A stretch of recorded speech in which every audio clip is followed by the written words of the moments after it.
Bismillahirrahmanirrahim. Assalamualaikum warahmatullahi wabarakatuh. Perkenalkan, saya Deva Danasiwa.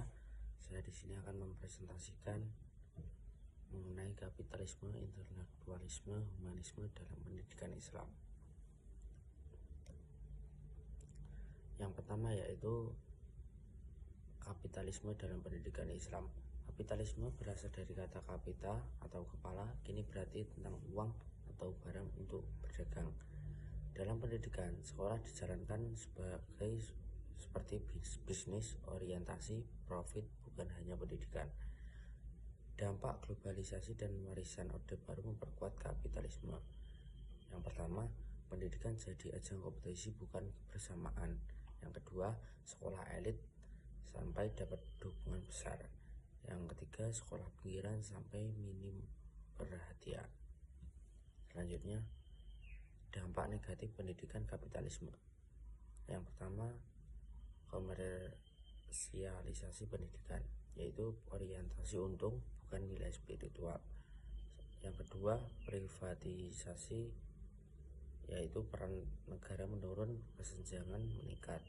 Yang ketiga, biaya tinggi, yaitu pendidikan berkualitas hanya untuk yang mampu. Yang keempat, kurikulum berubah, yaitu fokus ekonomi, nilai moral terpinggirkan. Selanjutnya, pandangan Islam dan peluang di era kapitalisme. Menurut pandangan Islam, yang pertama, pendidikan yaitu hak semua orang tanpa diskriminasi. Yang kedua, tujuannya mendekatkan diri kepada Allah, membentuk akhlak bukan hanya keterampilan kerja. Peluang positifnya, yang pertama, kemandirian dan desentralisasi pendidikan. Yang kedua, sekolah demokratis. Yang ketiga, teknologi mempercepat akses ilmu. Yang keempat, kurikulum lebih fokus dan relevan. Selanjutnya, intelektualisme dalam pendidikan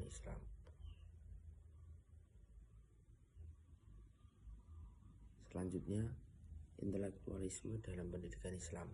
Intelektualisme adalah kemampuan berpikir, memahami dan menggunakan akal dan ilmu.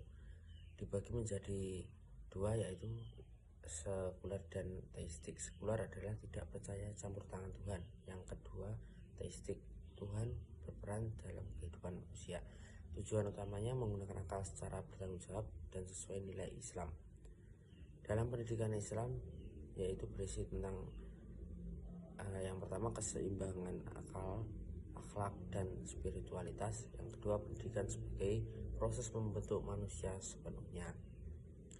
Tantangan dan strateginya, yang pertama, tantangan pengaruh sekulerisme dan globalisasi, kurangnya perhatian guru dan metode kuno, kesenjangan akses pendidikan, minimnya peran orang tua dalam pendidikan akhlak.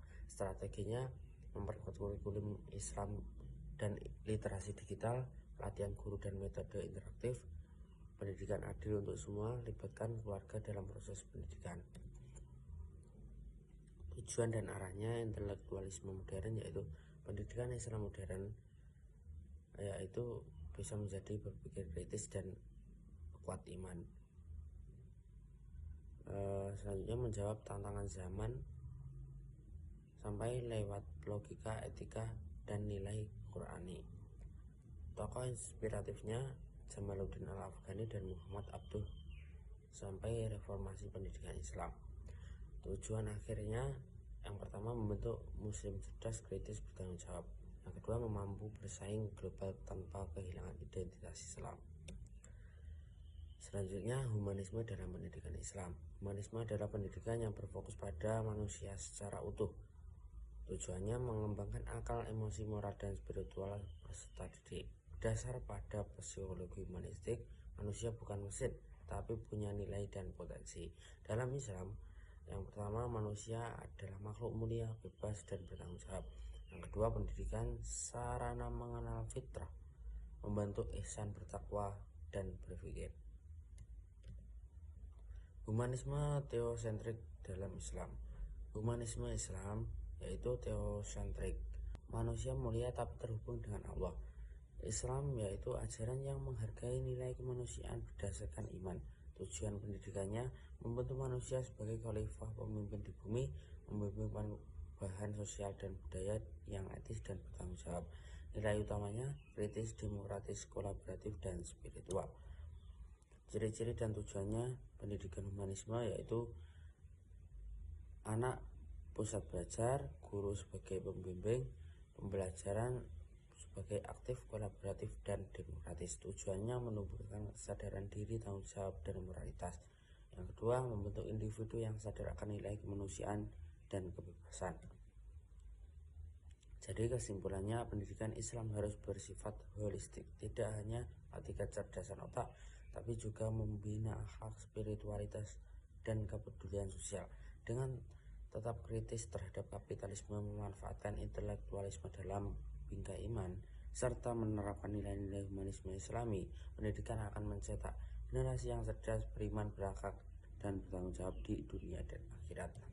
Mungkin itu saja yang dapat saya sampaikan, banyak kurangnya mohon maaf. Wassalamualaikum warahmatullahi wabarakatuh.